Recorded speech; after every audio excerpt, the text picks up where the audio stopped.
Hello और welcome to study IQ. इस video में हम बात करने वाले हैं दो कॉमेट्स के बारे में जो धरती की तरफ बढ़ रहे हैं। यहाँ पे कोई खतरा नहीं है, धरती को हिट नहीं करेंगे, मगर धरती के पास से ये गुजरेंगे और काफ़ी इन पे आर्टिकल्स लिखे जा रहे हैं। माना जा रहा है कि ये जो कॉमेट्स हैं मोस्ट स्पेशल कॉमेट्स होंगे in the last 10 years.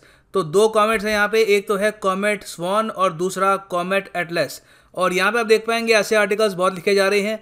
Comet Swan could bright a sky near you। Discuss करेंगे, इंपॉर्टेंट टॉपिक है, so a lot to know, a lot to discuss as always. But before we begin, Google Play Store पे जाओ and download the Study IQ education app today. यहाँ पे आप हमारा flagship UPSC course purchase कर सकते हैं for a very affordable price. So download the Study IQ education app today.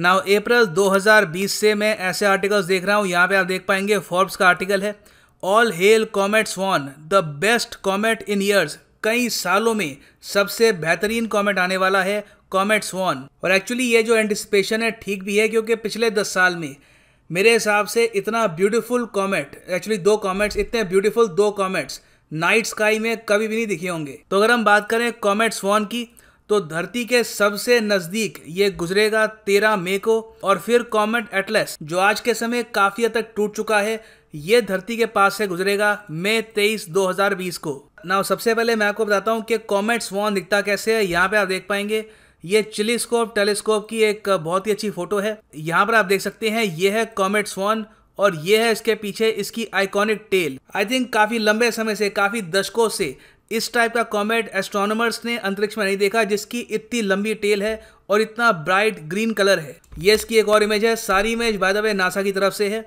और ये भी एक इमेज है।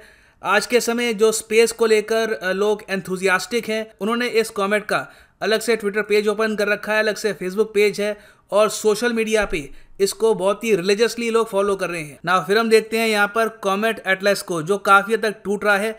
एक्चुअली रिसेंटली हबल टेलीस्कोप ने इसकी एक वीडियो अपलोड करी है कि ये कॉमेट किस तरीके से टूट चुका है और अब बिखरी हुई स्टेज में ये धरती के पास से गुजरेगा। मैं चाहता हूँ जो ये वीडियो है ये आप पहले देखें ना। यहाँ पे आप देखेंगे ये हबल स्पेस टेलीस्कोप का ऑफिशियल ट्विटर हैंडल है और यहाँ पे इन्होंने ये दिखाया है कि किस तरीके से कॉमेट एटलस टूट चुका है। अपने आप में काफ़ी बड़ा कॉमेट है ये ना। देखो कॉमेट का प्रॉपर साइज़ क्या है ये एस्टिमेट कर पाना काफ़ी मुश्किल होता है, क्योंकि कॉमेट ज़्यादातर बना होता है फ्रॉम रॉक और आइस। तो जैसे जैसे एक कॉमेट सन के पास आता है तो इसका साइज़ चेंज करता है। तो इसका साइज़ रफली 1 से लेकर 10 किलोमीटर के बीच में है और सिंस ये अब टूट चुका है तो ऑब्वियस ही बात है साइज काफ़ी हद तक अब कम हो चुका है। इसका करीब 30 पीसीज में ये बिखर चुका है। और हबल टेलीस्कोप कौन ऑपरेट करता है? नासा और यूरोपियन स्पेस एजेंसी दोनों मिलकर। इसका जो सक्सेसर टेलीस्कोप होगा वो है जेम्स वेब टेलीस्कोप, जिसको नासा लॉन्च करेगा 2021 में ना। अगर हम बात करें कॉमेट स्वॉन की, तो इसको रिसेंटली प्रॉपरली डिस्कवर किया गया था। हालांकि इसका एक वजूद है, ये एग्जिस्ट करता है, इसके बारे में लोगों को पता था, मगर रिसेंटली माइकल मतियाजो ने इसको प्रॉपरली नेम किया और इसको ढूंढा इन अप्रैल 2020। अब सेकंड क्वेश्चन यहाँ पर ये आता है कि इस कॉमेट में खास क्या है। देखिए खास ये है कि पहली बात तो इसका जो कलर है ये काफ़ी स्पेशल है। ग्रीन कलर के जो कॉमेट्स होते हैं दे आर वेरी रेयर, और साथ में जो इसकी टेल है ये भी काफ़ी लंबी है। अब कॉमेट की टेल आती कैसे है? बहुत ही इसका सिंपल आंसर है। देखो कोई भी कॉमेट अगर सोलर सिस्टम में एंटर करता है, पहली बात तो ज़्यादातर जो ये कॉमेट्स हैं ये सोलर सिस्टम के बाहर से आते हैं। तो जब ये सोलर सिस्टम में एंटर करते हैं तो ऑब्वियस ही बात है सन की जो हीट है उसका एक्सपोजर इन पर धीरे धीरे बढ़ता है। तो जैसे जैसे सूर्य की जो गर्मी है इन पर उसका इफेक्ट होता है, तो धीरे धीरे जो आइस है ये मेल्ट करना स्टार्ट कर देती है और एक गैस यहाँ पे बननी स्टार्ट हो जाती है, जिससे पहली बात तो इस कॉमेट को मिलता है कोमा और फिर इसके बाद इसको मिलती है एक डस्ट टेल और एक आयरन टेल। सो कॉमेट स्वॉन के केस में हमको यहाँ पर पता नहीं है कि यहाँ पर आइस, रॉक के अलावा और क्या क्या मटेरियल हैं और कौन कौन सी गैसेस हैं, जिसकी वजह से बहुत ही ज़रा इसकी डिस्टिंक्ट लुक हमको देखने को मिलती है। अब जब मैंने यहाँ पर कहा कि कॉमेट ज़्यादातर सोलर सिस्टम के बाहर से आते हैं, तो प्रिसाइसली इसका सोर्स क्या है?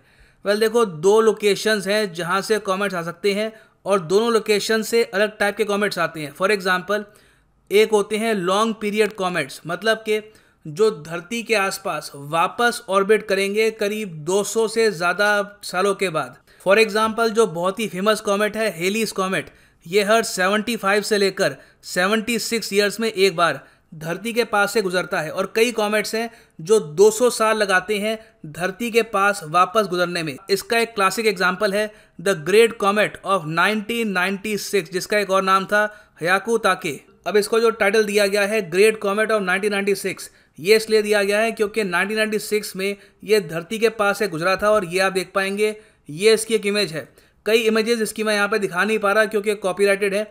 वैसे मैं आपको रिक्वेस्ट करूंगा कि आप गूगल इमेजेस में जाकर ये टाइप करिएगा ये नाम, या फिर ग्रेट कॉमेट ऑफ 1996। बहुत ही ज़्यादा खूबसूरत इमेज इस कॉमेट की आपको वहाँ पर दिखेगी। तो जो ये लॉन्ग पीरियड कॉमेट्स हैं जो 200 या फिर उससे ज़रा साल लगाते हैं धरती के पास फिर से ऑर्बिट करने में, तो ये हम मान के चलते हैं कि ये आ रहे हैं फ्रॉम ऑट क्लाउड।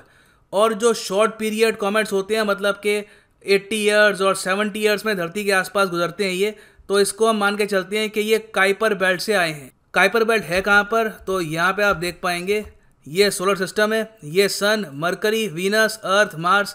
फिर इसके बाद आता है एस्ट्रॉयड बेल्ट, यहाँ से निकलते हैं एस्ट्रॉयड। फिर आप आगे जाएंगे, अच्छा एस्ट्रॉयड बेल्ट किन प्लैनेट्स के बीच में है, जुपिटर और मार्स। फिर आप आगे जाएंगे, फिर है सैटर्न, यूरेनस, नेपच्यून, और नेपच्यून के आगे यहाँ पे आपको दिखेगा Kuiper belt. Now Kuiper belt के भी आप अगर आगे जाते रहो, काफ़ी ट्रैवल करोगे, तो फिर आपको दिखेगा ऑट क्लाउड। तो ये मान के चलो ये सोलर सिस्टम है, ये केंद्र में यहाँ पर सन है, आसपास काइपर बेल्ट प्लैनेट्स के बाहर, और फिर उसके काफ़ी लंबे डिस्टेंस पे बहुत ही बड़ा एक स्पेस ऑक्यूपाई करता है द ऑट क्लाउड। और यहाँ पे हमने कवर कर लिए हैं एस्ट्रॉइड्स, कॉमेट्स, और फिर मैं आपको बता दूँ मीटियोरॉइड क्या होते हैं। देखिए, मीटियोरॉइड इतने ज़्यादा डेंजरस होते नहीं हैं। आज से कई मिलियन साल पहले जब डायनासोर्स धरती पर चला करते थे, तो उनकी पॉपुलेशन को वाइप आउट किसने किया था? मीटियोरॉइड ने, कॉमेट ने, या फिर एस्ट्रॉइड ने? देखिए, माना जाता है कि या तो वो बहुत ही बड़ा कॉमेट था या एस्ट्रॉइड। हालांकि ज़्यादातर जो साइंटिस्ट हैं यहाँ पर मान के चलते हैं कि वो एक एस्ट्रॉइड था। मीटियोरॉइड इतने बड़े नहीं होते कि मास स्केल पर वो डैमेज कर पाएं। सो ये है एंड इस वीडियो का आप लोग वेट करिएगा 13 मई और 23 मई का for the beautiful sight in the sky. This is now the end of the video. Thanks for listening, and as always, God bless you all.